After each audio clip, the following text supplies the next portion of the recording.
بسم اللہ الرحمن الرحیم۔ السلام علیکم۔ آج ہمارا موضوع ہے حضرت عبداللہ بن زبیر رضی اللہ عنہما کی بہادری۔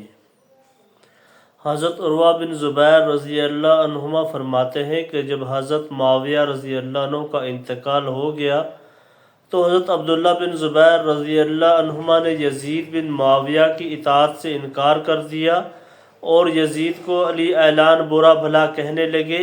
یہ بات یزید کو پہنچی تو اس نے قسم کھائی کہ حضرت عبداللہ بن زبیر کو میرے پاس گلے میں توق ڈال کر لایا جائے ورنہ میں ان کی طرف لشکر بھیجوں گا۔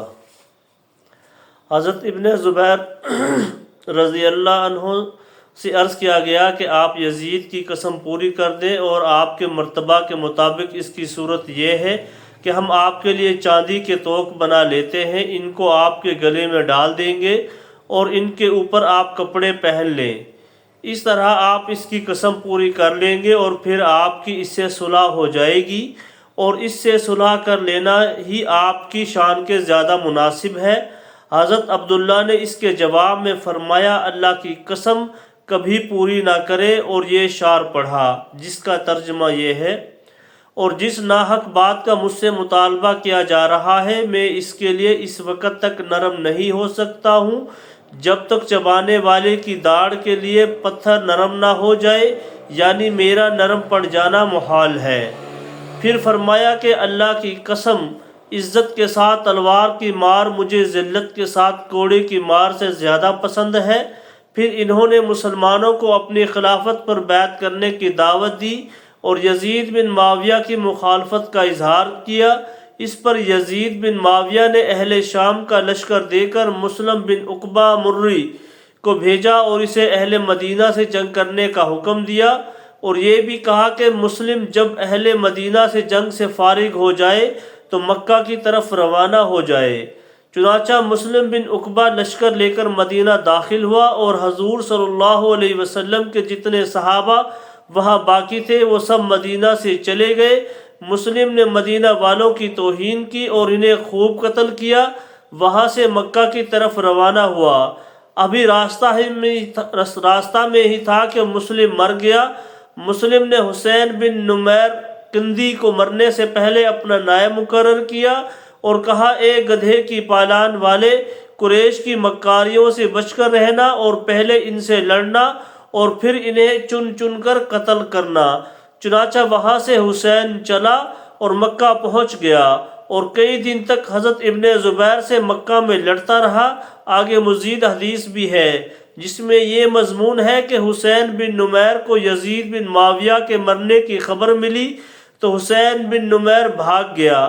جب یزید معاویہ کا انتقال ہو گیا تو مروان بن حکم خلیفہ بن گیا اور اس نے لوگوں کو اپنی خلافت کی اور اپنے سے بیعت ہونے کی دعوت دی۔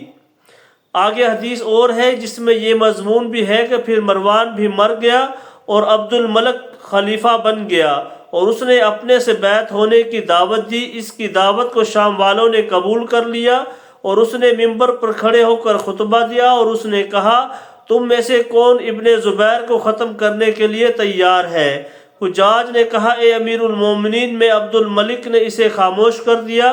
پھر حجاج کھڑا ہوا تو اسے عبد الملک نے پھر خاموش کر دیا۔ پھر تیسری مرتبہ حجاج نے کھڑے ہو کر کہا، اے امیر المومنین، میں تیار ہوں، کیونکہ میں نے خواب میں دیکھا ہے کہ میں نے عبداللہ بن زبیر سے جبہ چھین کر پہن لیا ہے۔ اس پر عبد الملک نے حجاج کو لشکر کا سپہ سالار مقرر کیا اور اسے لشکر دے کر مکہ بھیجا۔ اس نے مکہ پہنچ کر حضرت عبداللہ بن زبیر سے جنگ شروع کر دی۔ حضرت ابن زبیر نے مکہ والوں کو ہدایت کی کہ ان سے فرمایا کہ ان دو پہاڑوں کو اپنی حفاظت میں رکھو، کیونکہ جب تک وہ ان دو پہاڑوں پر چڑھ نہیں جاتے اس وقت تک تم خیریت کے ساتھ غالب رہو گے۔ تھوڑے ہی عرصے کے بعد حجاج اور اس کے ساتھی ابو قبس پہاڑ پر چڑھ گئے اور اس پر انہوں نے منجنیق نصب کر دی اور اس سے حضرت ابن زبیر اور ان کے ساتھیوں پر مسجد حرام میں پتھر پھینکنے لگے۔ جس دن حضرت ابن زبیر شہید ہوئے اس دن صبح کو وہ اپنی والدہ حضرت اسماء بنت ابی بکر رضی اللہ عنہم کے پاس گئے۔ اس وقت حضرت اسماء کی عمر 100 سال تھی، لیکن ان کا کوئی دانت گرا تھا، کوئی دانت گرا تھا اور نہ ہی ان کی نگاہ کمزور ہوئی تھی۔ انہوں نے اپنے بیٹے حضرت ابن زبیر کو یہ نصیحت فرمائی کہ اے عبداللہ تمہاری جنگ کا کیا بنا ہے؟ انہوں نے بتایا کہ وہ فلاں فلاں جگہ پہنچ چکے ہیں، اور وہ ہنس کر کہنے لگے کہ موت سے راحت ملتی ہے۔ حضرت اسما نے کہا اے بیٹے، ہو سکتا ہے کہ تم میرے لیے موت کی تمنا کر رہے ہو، لیکن میں چاہتی ہوں کہ مرنے سے پہلے تمہاری محنت کا نتیجہ دیکھ لوں کہ یا تو تم بادشاہ بن جاؤ اور اس سے میری آنکھیں ٹھنڈی ہوں، یا تمہیں قتل کر دیا جائے اور میں اس پر صبر کر کے اللہ سے ثواب کی امید رکھوں۔ پھر حضرت ابن زبیر اپنی والدہ سے رخصت ہونے لگے تو ان کو والدہ نے یہ وصیت کی کہ قتل کے ڈر سے کسی دینی معاملہ کو ہاتھ سے نہ جانے دینا۔ پھر حضرت ابن زبیر مسجد حرام تشریف لے گئے اور منجنیق سے بچنے کے لیے انہوں نے حجر اسود پر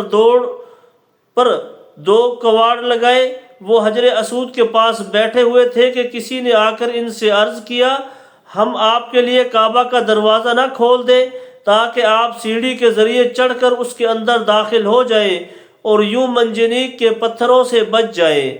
حضرت ابن زبیر نے اس پر ایک نگاہ ڈال کر فرمایا تم اپنے بھائی کو موت کے علاوہ ہر چیز سے بچا سکتے ہو، اگر اس کی موت کا وقت آ گیا ہے تو کعبہ کے اندر بھی آ جائے گی، اور کیا کعبہ کی حرمت اس جگہ سے زیادہ ہے؟ یعنی جب وہ اس جگہ کا احترام نہیں کر رہے ہیں تو کعبہ کے اندر کا احترام بھی نہیں کریں گے۔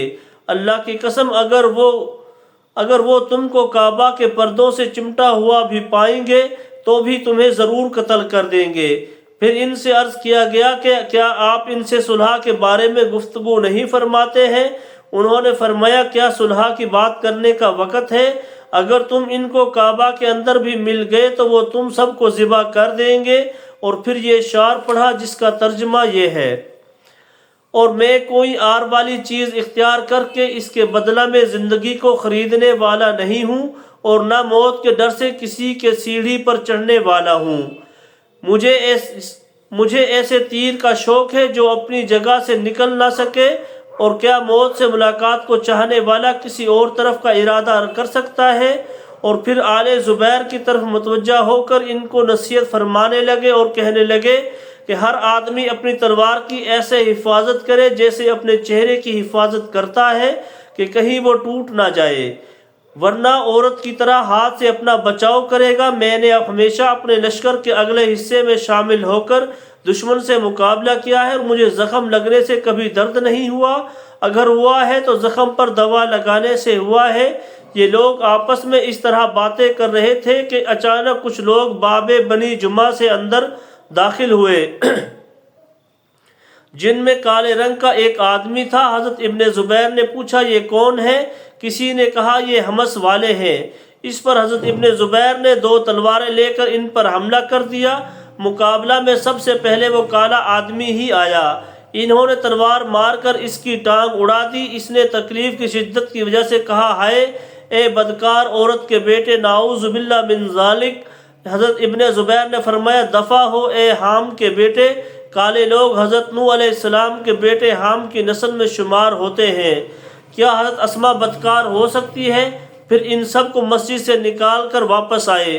اتنے میں کچھ لوگ باب بنی سہم سے داخل ہوئے۔ انہوں نے پوچھا یہ کون لوگ ہیں؟ کسی نے کہا یہ اردن والے ہیں، تو یہ شعر پڑھتے ہوئے ان پر حملہ کیا۔ میں نے سیلاب جیسی غارت گری نہیں دیکھی کہ جس کا غبار رات تک صاف نہ ہو، اور ان کو مسجد سے نکال دیا۔ اتنے میں کچھ لوگ باب بنی مخزوم سے داخل ہوئے تو ان پر یہ شعر پڑھتے ہوئے حملہ کیا۔ اگر میرا مقابل ایک ہوتا تو میں اسے نمٹنے کے لیے کافی تھا۔ مسجد حرام کی چھت پر ان کے مددگار کھڑے تھے جو داخل ہونے والے ان کے دشمن پر اوپر سے اینٹیں وغیرہ پھینک رہے تھے۔ حضرت ابن زبیر نے ان داخل ہونے والوں پر حملہ کیا تو ان کے سر کے بیچ میں ایک اینٹ آ کر لگی جس سے ان کا سر پھٹ گیا، تو کھڑے ہو کر یہ شعر پڑھا ہمارے زخموں کا خون ہماری ایڑیوں پر نہیں گرا کرتا ہے بلکہ ہمارے قدموں پر گرا کرتا ہے، یعنی ہم بہادر ہیں، ہمیں جسم کے اگلے حصے پر زخم آتا ہے، پچھلے حصے پر نہیں آتا ہے۔ اس کے بعد وہ گر گئے تو ان کے دو غلام ان پر یہ کہتے ہوئے جھکے کہ غلام اپنے آقا کی حفاظت کرتا ہے اور اپنے بھی حفاظت کرتا ہے، پھر دشمن کے لوگ چل کر ان کے قریب آ گئے اور انہوں نے ان کا سر کاٹ لیا۔ حضرت اسحاق بن اسحاق رحمۃ اللہ علیہ فرماتے ہیں کہ جس دن حضرت ابن زبیر رضی اللہ عنہما مسجد حرام میں شہید کیے گئے، میں وہاں موجود تھا۔ میں نے دیکھا کہ لشکر مسجد حرام کے دروازوں سے داخل ہونے لگے۔ جب بھی کسی دروازے سے کچھ لوگ داخل ہوتے تو ان پر حضرت ابن زبیر اکیلے حملہ کر کے ان کو مسجد حرام سے نکال دیتے۔ وہ اسی طرح بہادری سے لڑ رہے تھے کہ اتنے میں مسجد کے کنگروں میں سے ایک کنگر ان کے سر پر آ گرا، جس سے نڈھال ہو کر وہ زمین پر گر پڑے اور یہ شعر پڑھ رہے تھے جن کا ترجمہ ہے: اے میری اماں جان حضرت اسما، اگر مجھے قتل کر دیا جائے تو آپ مجھے بالکل نہ روئیں، کیونکہ میری خاندانی شرافت اور میرا دین محفوظ اور باقی ہے۔ وہ کاٹنے والی تلوار باقی رہ گئی ہے جس کو پکڑنے سے میرا دایاں ہاتھ کمزور اور نرم پڑتا جا رہا ہے۔ اللہ اکبر۔